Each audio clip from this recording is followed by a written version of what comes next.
Alhamdulillahirabbil alamin wa bihi nasta'in ala umuri dunya waddin wa ala alihi washabihi ajmain.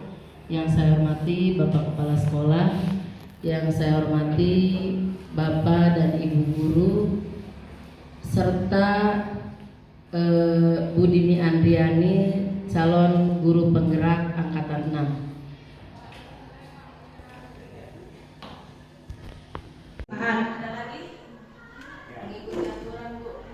Mengikuti aturan. Nah, seperti yang sudah diucapkan oleh Bu Yeni dan Pak bahwa disiplin itu salah satunya memiliki mana tepat waktu dan tadi apa Bu?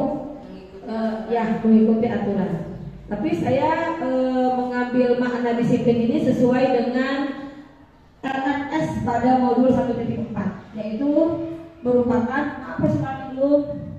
Nah, merupakan unsur utama dalam budaya positif. Budaya positif merupakan perwujudan dari nilai-nilai atau keyakinan universal yang diterapkan di sekolah. Budaya positif ini akan tercipta jika sekolah menciptakan lingkungan yang positif, aman, dan menyenangkan untuk belajar. Budaya positif juga merupakan pendekatan mendidik anak untuk melakukan kontrol diri dan pembentukan kepercayaan diri. Jadi Bapak Ibu, kalau dilihat dari definisi disiplin positif di sini, yang awalnya kita disiplin dari hal-hal terkecil yang nanti akan menjadi kebiasaan atau menjadi budaya yang akan kita terapkan kepada anak kita. Disiplin positif ini bukan hanya kita bisa terapkan di sekolah saja, akan tetapi bisa kita terapkan di rumah bersama anak-anak kita.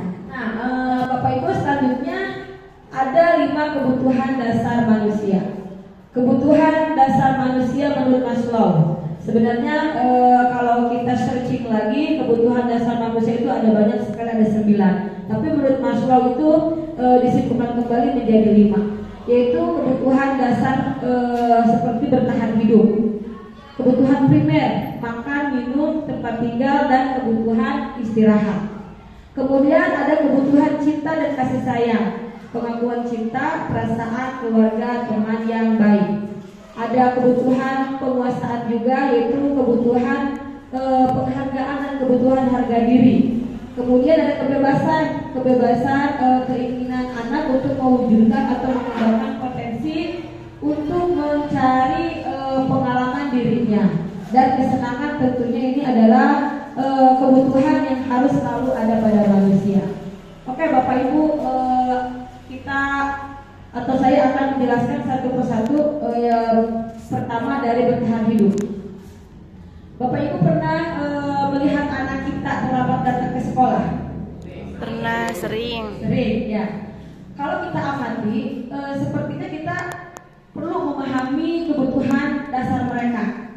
Bisa jadi saja mereka datang ke kelas kita habis sarapan di kantin. Sesungguhnya mereka sedang memenuhi kebutuhan dasar hidupnya, yaitu bertahan hidup. Mungkin dia akan merasa lapar dan akan terganggu belajarnya ketika perutnya kondisi lapar atau kosong. Nah, yang kedua adalah cinta dan kasih sayang. Ya, siapa yang tidak mengharapkan cinta dan kasih sayang? Semua pasti mengharapkan, bukan hanya anak-anak kita saja.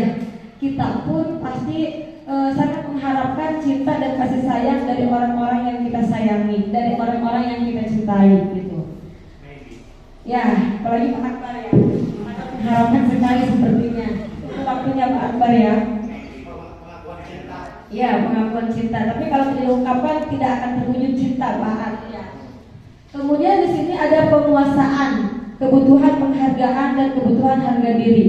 Nah, Bapak Ibu, anak-anak kita sebenarnya kalau diungkapkan mereka sangat mengharapkan bahwa dirinya juga ingin dihargai, karena mereka punya harga diri, ingin diakui, ingin dirangkul oleh kita. Jadi kalau ada anak yang kita temukan misalkan membangkang atau mencuekkan kita, pada dasarnya mereka adalah sedang memenuhi kebutuhan dasarnya. Ada kebebasan. Nah, ketika anak tidak mengerjakan tugas-tugas yang diberikan kita, mungkin sebenarnya anak pengen diberikan kebebasan untuk berekspresi. Jadi bisa saja kita memberikan beberapa pilihan dalam memberikan tugas kepada anak. Misalkan anak-anak kemampuannya di bidang menggambar, anak kemampuannya di bidang menganalisis. Jadi kita bisa memposisikan anak, silahkan anak berekspresi atau misalkan mencari pengalaman dirinya sesuai bakatnya agar dia menemukan kebebasannya. Kalau keempat kebutuhan ini sudah terpenuhi, pasti setiap orang atau setiap manusia kebutuhan dasar yang paling terakhir akan terpenuhi. Siapa yang tidak ingin merasa bahagia dalam hidupnya? Setiap orang, bukan hanya kita, setiap orang, anak-anak kita, baik di sekolah maupun di rumah, pada akhirnya mereka ingin merasakan kebahagiaan dan ingin merasakan dicintai. Di sini selanjutnya ada 5 posisi kontrol guru. Dari 5 ini posisi mana yang sering Bapak dan Ibu lakukan? Tidak pernah menanyakan apakah kebutuhan dasar yang kita tidak pernah untuk maupun fisik. Kita juga nanti akan menyalahi aturan dan terkena pasal-pasal mungkin. Di sini ada pembuat orang merasa bersalah.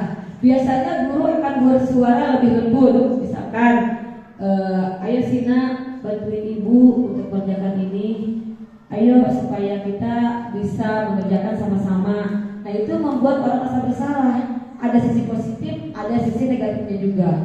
Termasuk posisi guru yang ketiga sebagai teman. Di sini guru tidak akan menyakiti murid, namun akan tetap berupaya mengontrol murid melalui persuasi, gitu kan. Posisi guru sebagai teman ada sisi positif dan ada negatifnya. Kalau sisi positifnya mungkin nanti banyak sekali, namun ada negatifnya. Misalkan anak tidak menganggap kita, jadi menganggap sebagai teman, jadi tidak ada etika lah mungkin ya antara guru dan murid karena menganggap sudah menjadi teman.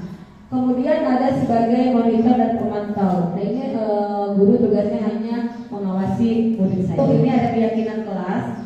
Ini adalah salah satu aksi nyata yang akan saya ambil, yaitu pembuatan keyakinan kelas.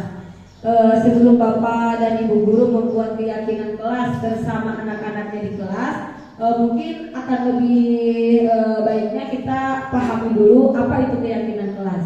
Jadi keyakinan kelas di sini adalah kesepakatan bersama warga kelas dan wali kelas dengan harapan agar tumbuh motivasi diri dalam diri siswa. Pembentukan keyakinan kelas memiliki dampak yang besar terhadap keberhasilan pembelajaran. Apabila guru dan murid melaksanakan keyakinan kelas dengan penuh kesadaran, maka akan berpengaruh terhadap perubahan tingkah laku murid. Jadi begini, kalau kita sudah membuat keyakinan kelas, secara otomatis motivasi dari diri anak akan muncul, diharapkan akan muncul dengan sendirinya. Berbeda dengan peraturan. Kalau peraturan itu ada yang melanggar pasti ada hukuman. Kalau dengan keyakinan kelas, kita berusaha menumbuhkan keyakinan kepada anak kita supaya tidak melakukan hal-hal yang salah, hal-hal yang negatif, gitu. Jadi nanti saya minta bantuannya kepada Bapak Ibu guru, kita sama-sama membentuk keyakinan kelas di kelas kita masing-masing supaya pembelajaran keberhasilan pembelajaran dapat terwujud dan akan tumbuh juga motivasi intrik-intriknya dari anak itu sendiri. Ini adalah prosedur pembentukan keyakinan kelas. Di sini ada 6. Pertama, Bapak Ibu guru silakan mempersilahkan anak-anaknya di kelas untuk berjualan pendapat. Kemudian Bapak Ibu juga bisa mencatat semua masukan-masukan yang diutarakan oleh anak Bapak Ibu di kelas.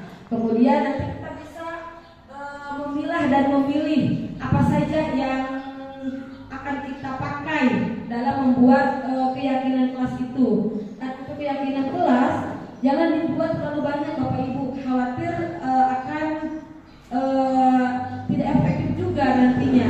Khawatir juga anak-anak lupa karena terlalu kebanyakan keyakinan kelasnya, jadi hal-hal yang seharusnya misalkan kita terapkan tidak diterapkan. Dan kemudian nanti setelah keyakinan kelas itu sudah terbentuk, silakan Bapak Ibu untuk menempel keyakinan kelasnya di dinding kelas masing-masing supaya semua warga kelas itu mengetahui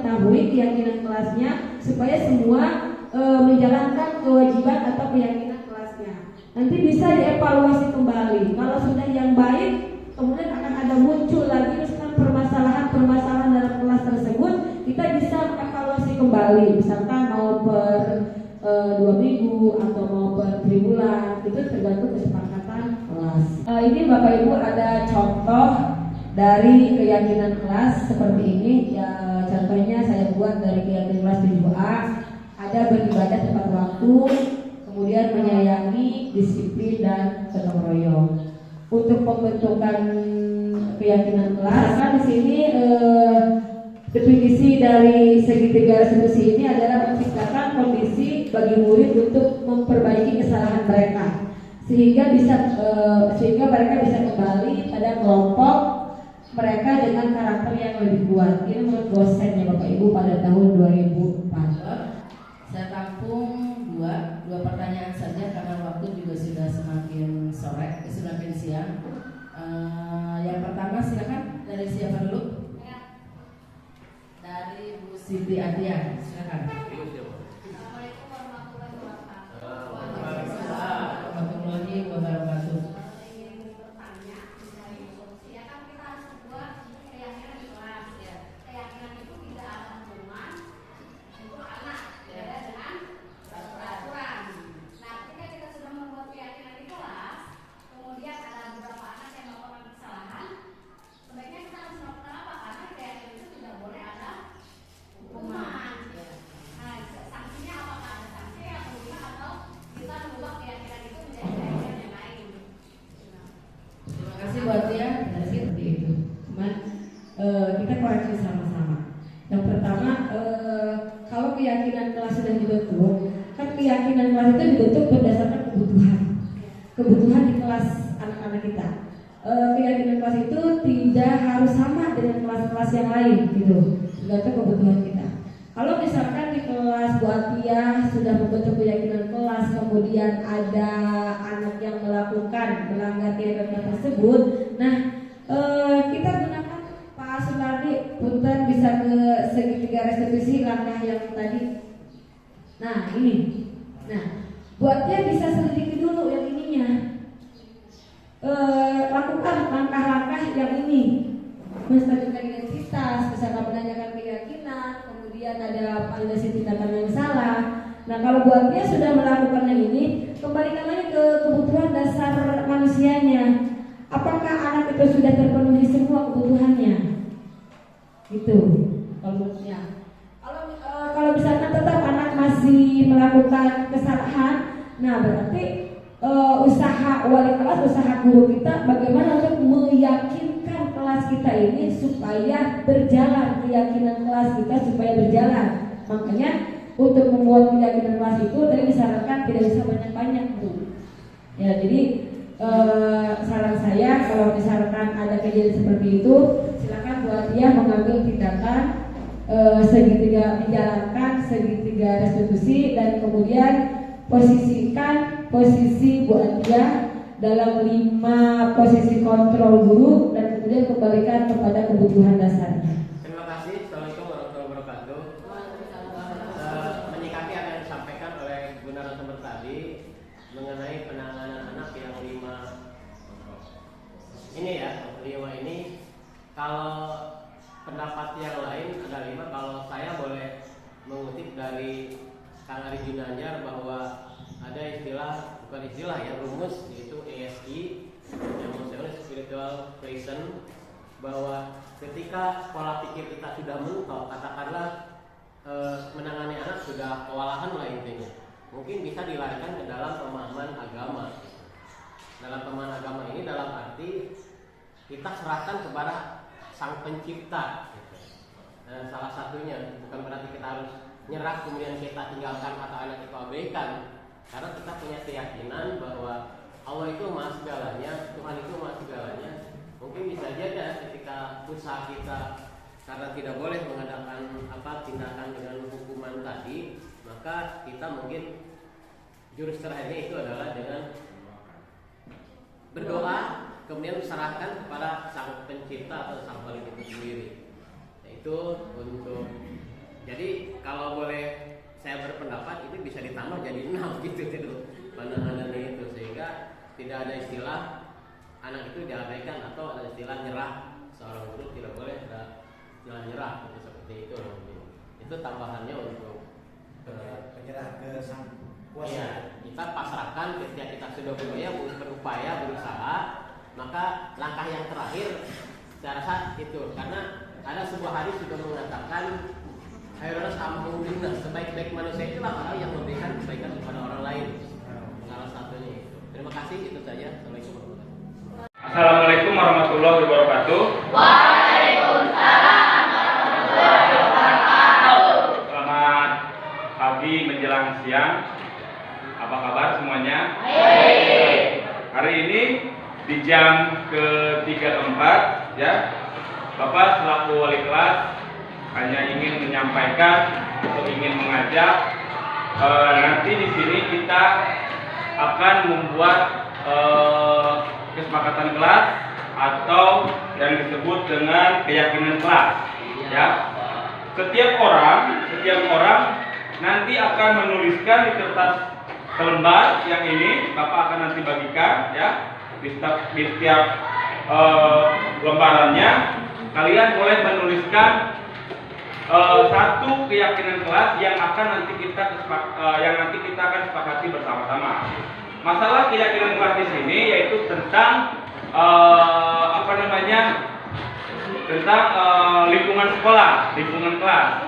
Karena tata tertib yang ada di sekolah kita itu sering kalian langgar. Nah, Bapak ingin apa yang kalian sudah langgar itu menjadi kesepakatan bersama, menjadi keyakinan kita bersama di kelas 8D ini. Nah, mulai dari kerapihan, mulai dari kebersihan, mulai dari kehadiran, ini menjadi sorotan karena kalian sering melanggarnya. Makanya dari itu Bapak ingin mengajak kalian untuk menuliskan satu orang satu keyakinan kelas untuk kita sepakati bersama. Nanti setelah kalian menuliskan, dikumpulkan, Bapak akan rangkumkan di buku, di kertas HPS ini. Jelas ya? Jelas. Bahasanya ataupun kalimatnya itu harus yang menarik ya. Kalau contoh, buanglah sampah pada tempatnya, ini harus diubah ketika kita kebersihannya itu seperti apa, sehingga diingat oleh kalian agar tidak membuang sampah pada tempatnya. Terus juga dalam kerapihan ya, terus juga dalam kerapihan di kelas, jangan sampai ada kerusuhan atau ada yang tidak nyaman membuat pembelajaran kelas jadi terganggu. Jelas ya? Oke, nanti akan Bapak bagikan. Ini silakan bagikan ya di kelompok seperti ini. Ini bagikan.